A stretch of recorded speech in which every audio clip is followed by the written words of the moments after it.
Olá, família GPN, um bom dia para todos, que a bênção de Deus esteja presente na sua casa, na sua família. E hoje eu quero falar de um assunto nessa escola bíblica muito importante. O tema hoje é esperança.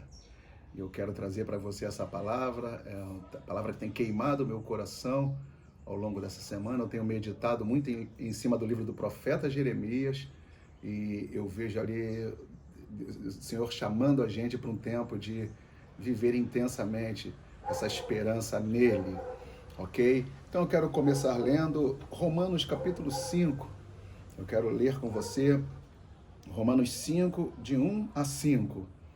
Ele fala assim: justificados, pois, mediante a fé, temos paz com Deus por meio do nosso Senhor Jesus Cristo, por intermédio de quem obtivemos igualmente acesso, pela fé, a esta graça na qual estamos firmes e gloriamo-nos na esperança da glória de Deus. E não somente isto, mas também nos gloriamos nas próprias tribulações, sabendo que a tribulação produz perseverança, e a perseverança experiência, e a experiência esperança. Ora, a esperança não confunde, porque o amor de Deus é derramado em nosso coração pelo Espírito Santo que nos foi dado. Eu quero começar falando um pouco sobre algumas palavras que a gente poderia associar a esse termo esperança. Esperança tem a ver com expectativa, esperança tem a ver com confiança, esperança tem a ver com promessa, esperança tem a ver com probabilidade, sabe? A esperança tem a ver com perspectiva. Então eu quero falar um pouco disso para a gente hoje, aí crendo que até o final o Espírito Santo vai queimar o nosso coração com essa bendita esperança que nós temos que ter e abençoar, incendiar essa geração com a esperança. Primeira coisa eu quero falar, Romanos 1 a 5, é justificados, pois, mediante a fé. E eu achei interessante porque Paulo, quando ele fala da esperança, ele associa a esperança à justificação. E eu estava pesquisando e vendo por que é que Paulo faz essa associação. Primeiro, precisamos entender, antes de qualquer coisa, sabe, qual era a nossa posição antes de Cristo e qual é a nossa posição hoje pós-Cristo, agora que nós o aceitamos e o conhecemos. Porque nós já falamos isso, o termo justificar vem da justificação, e justificação significa você se tornar justo por alguém que fez algo por você, alguém que olha para você hoje diferente de como te olhava antes de Cristo. Então, justificados, pois, mediante a fé, é primordial para a gente hoje entender que nós somos justificados. Choca a gente, choca quem está em nossa volta, porque justificado significa tornar-se justo.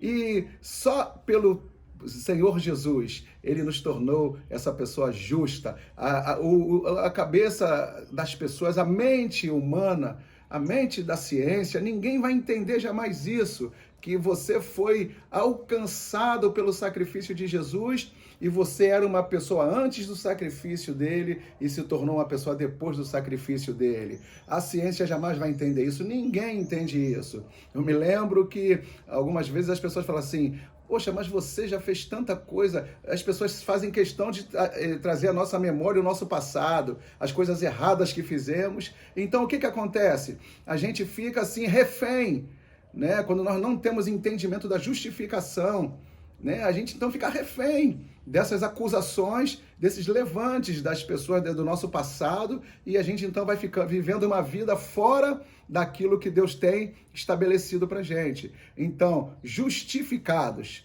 Primeira coisa que você precisa entender hoje, antes da esperança, é que você foi justificado pela fé. Não é uma obra nossa, não é uma coisa que dependeu da gente. Deus, através de Cristo, fez isso com a gente. Então, as pessoas gostando ou não, a ciência gostando ou não, nós fomos justificados pela fé no sacrifício de Jesus. Uma outra coisa importante que o apóstolo Paulo fala é, mediante a fé, ele fala, temos paz com Deus. A justificação, ela produz paz. Porque antes de nós nos sentirmos justificados pelo sacrifício de Jesus, a gente vive uma vida de acusação. Andamos sob a acusação do maligno, porque Apocalipse 12:10, a Bíblia fala que aquele que nos acusa de dia e de noite.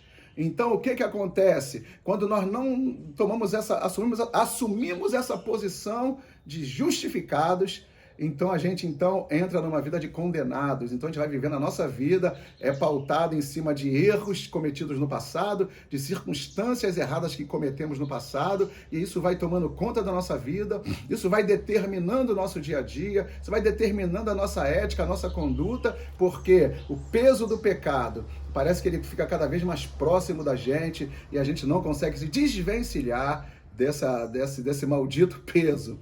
Mas eu creio, Paulo disse, justificados pela fé, temos paz com Deus. E só quem pode dar essa paz pra gente, em meio a tudo que fizemos de errado no nosso passado, e agora fomos redimidos pelo sangue do Cordeiro, só quem pode nos trazer essa paz é o Senhor Jesus. Então, uma outra coisa, e ele fala, temos justificados mediante a fé, temos paz com Deus. Aí ele fala, por meio da qual temos acesso pela fé à graça. Uma outra coisa importante nesses pilares da esperança é graça. Graça é a definição bem simples, é o beabá da fé cristã. A gente se converte quando por onde passamos tem uma escola bíblica, ou alguém nos ensinando, algum mestre. Então, graça é simples, é favor imerecido. Então, a primeira coisa que a gente precisa entender, fomos justificados pela fé. Não é algo que vem de nós, é de Deus. E segundo, temos paz. E terceiro, nós tivemos acesso à graça. Aí Paulo fala, a graça na qual estamos firmes. Então isso é muito importante para os dias de hoje. Você se sentir justificado, mediante a fé, você ter paz com Deus e você ter acesso à graça, teve acesso à graça de Deus. Essa é que nos torna cada vez mais firmes para enfrentar as tribulações que nos cercam diária e constantemente. Então preste atenção, acesso à graça, e de Paulo disse, ela é que nos mantém firmes. É você saber que você não tinha direito a nada, eu não tinha direito a nada, que tudo que temos é pela infinita bondade de Deus, é pela graça de Deus, eu não mereço, você não merece, nós não merecemos, e isso nos auxilia bastante para a gente ser levado a um futuro, apesar de cercado pelas tribulações, mas acreditando que Deus, Ele está com a gente, porque assim você começa a entender que tudo que vem na tua vida é bênção de Deus e você não tem esse direito, mas pela graça, pela infinita bondade e graça, Ele te dá, sabe, as riquezas das bênçãos que Ele tem para a sua vida. Então temos acesso à fé pela graça. Então eu já quero te desafiar, seja justificado, tome posse da justificação, tenha paz com Deus e tem acesso a essa graça, é essa graça que vai nos manter firmes nas horas dos percalços, das dificuldades da vida, né? Então, esta graça na qual estamos firmes. Agora, preste atenção, para a gente ir para o finalmente. Primeiro, Romanos 5 vai nos mostrar algumas coisas. Primeiro, a certeza da justificação. Eu preciso acreditar no sacrifício de Jesus naquela cruz pela minha vida. A nossa justiça própria não vai aceitar isso muito facilmente. A nossa autojustiça não vai aceitar isso muito facilmente. Mas é pela fé. Você precisa ter convicção de que você foi justificado por Jesus naquela cruz do Calvário. A segunda coisa que você precisa ir nesse momento, você precisa encontrar paz em Deus. E você percebe, uma pessoa condenada não tem paz. Uma pessoa que não se sente justificada não tem sossego, não tem paz. É acusação o tempo inteiro. É o tempo inteiro, sabe, o inimigo tentando trazer à tona os nossos pecados do passado, atitudes que cometemos, atos que falhamos. Então, sabe, ele fala, paz com Deus. Ou seja, você precisa acreditar que toda aquela hostilidade que havia entre o homem e Deus foi banida pelo sacrifício de Jesus na cruz do Calvário. Toda hostilidade cessou quando Deus deu seu Filho naquela cruz para morrer pelos nossos pecados. A terceira coisa para você tomar posse, está firme na graça. Tenha com clareza, graça é favor imerecido. Então eu quero declarar, nós não merecemos nada. Tudo é pela graça, é favor imerecido. Então tome posse dessa graça. Gloriamo-nos na esperança da glória de Deus.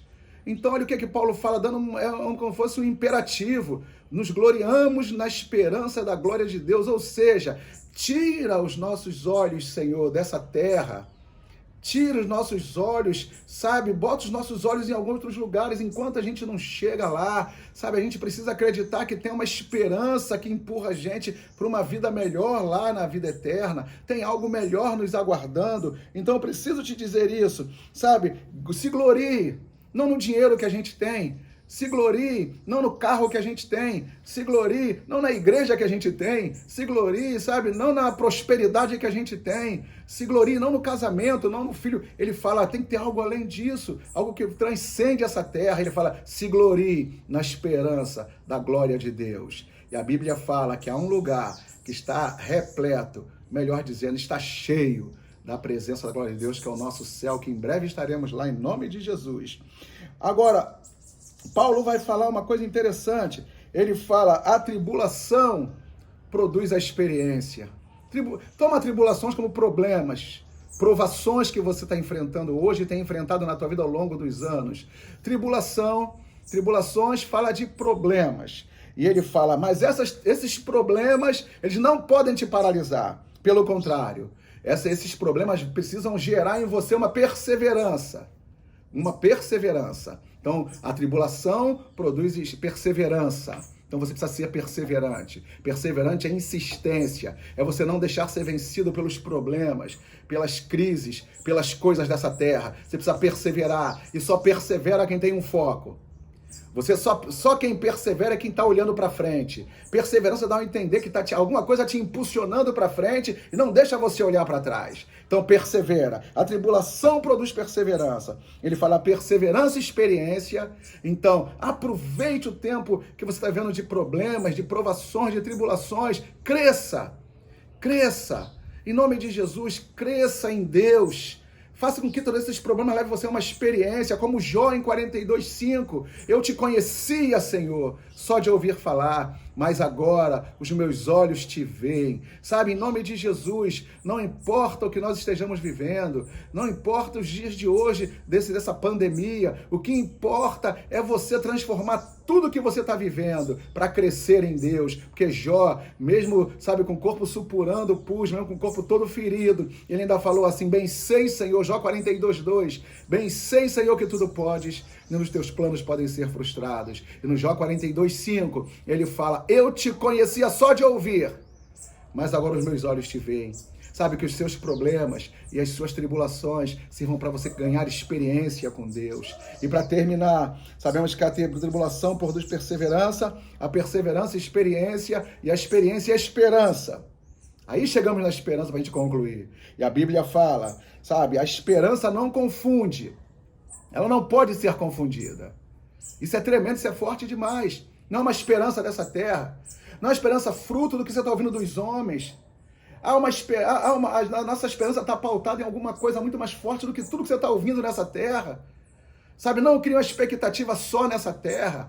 Eu quero dizer para você, ele fala, a esperança não confunde. Por quê? Porque o amor de Deus é derramado pelo Espírito Santo em nossos corações. Então, qual é a base da nossa esperança? É o amor de Deus. Qual é a base da nossa esperança? É você saber que Deus deu o melhor dele por algo pior que era a gente.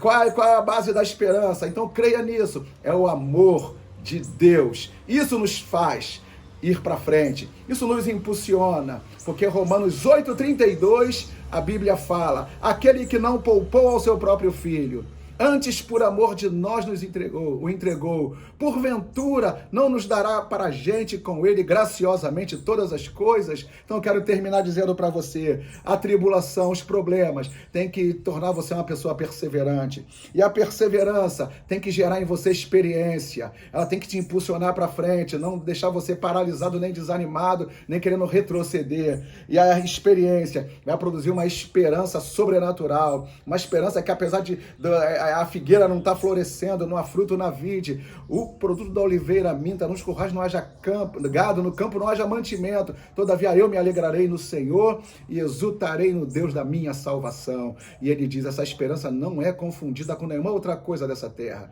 que essa esperança que a gente tem, ela é baseada no amor de Deus, que foi derramada através do sacrifício de Jesus naquela cruz do Calvário. Quero orar por você, deixe-me te abençoar para que você, em meio a toda essa catástrofe toda, essa calamidade toda que estamos enfrentando, esse tempo de pandemia, quero pedir a Deus que te guarde, que te proteja e que a sua esperança não seja pautada em palavras humanas, em palavras dessa terra, mas sejam palavras pautadas no amor de Deus. Que se você confia que Deus te amou de tal maneira ao dar o seu filho, mesmo nós sendo pessoas assim, sabe, feias, horríveis, sabe, pecadoras, ele deu o melhor que ele tinha, pelo pior que era o homem. Ele morreu por nós. Feche os seus olhos. Você pode orar comigo. Pai, a tua palavra diz que a tribulação produz perseverança. E a perseverança, experiência. E a experiência, esperança.